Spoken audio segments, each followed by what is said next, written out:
আপনি কি কয়বার গেলেন? 2 বার গেছি। প্রথমবার 40 দিনে। পরের বারও 40 দিনের জন্য গেছি, যাই 21 দিনের দিন চলে এসে কে চলে আসলাম। তো ওরা মনে যে একটা দোয়া পড়াইলো, বললো যে 70 বছরের গুনাহ মাফ। পরে পরে চলে আইছে। পড়ে চলে আসে 70 বছরের গুনাহ মাফ করে নিয়ে এসে। আবার যখন আমার বয়স 70 বছর হবে তখন আবার যাবো, যাই আর একবার পড়ে আসবো। তাহলে আবার 70 মাপ। আবার 70 বছরের গুনাহ মাফ। একবার পড়লে মাপ হয়ে যায়। একবার পড়লে মাফ।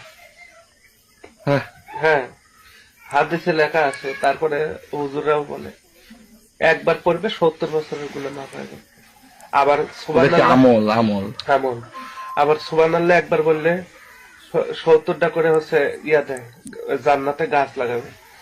পরে এতবার সুবহানাল্লাহ পড়েছি আমি, যে জান্নাতে যাব ওই জান্নাত পুরোটা জঙ্গল হয়ে গেছে। পরে আর পড়ি না, পড়লে পরে আবার বেশি গাছ হয়ে যাবে। পরে অ্যামাজনের ভাই প্রশ্ন, তাই ওই আনে করে কি মানুষ তো কি গাছ লাগাইছেন? গাছগুলো লাগাইলেন? খেজুর গাছ, পাম গাছ। ওই ফল কি হইতেছে, নষ্ট হইতেছে না, অপচয় হইতেছে না? ওগুলো কি না, ফল ধরে নাই, যাবো যখন তখন ধরবে। ওগুলো বেচা যাবে না পরে? হম, বেশি টাকা পয়সা কামাতে হবে না জান্নাতে কেউ টেহাই দিবি না। তাহলে লাভ কি গাছ লাগায়? ওই জন্য তো চলে আইছি, আর লাগাই না। সুবহানাল্লাহ কই না, গাছও হয় না।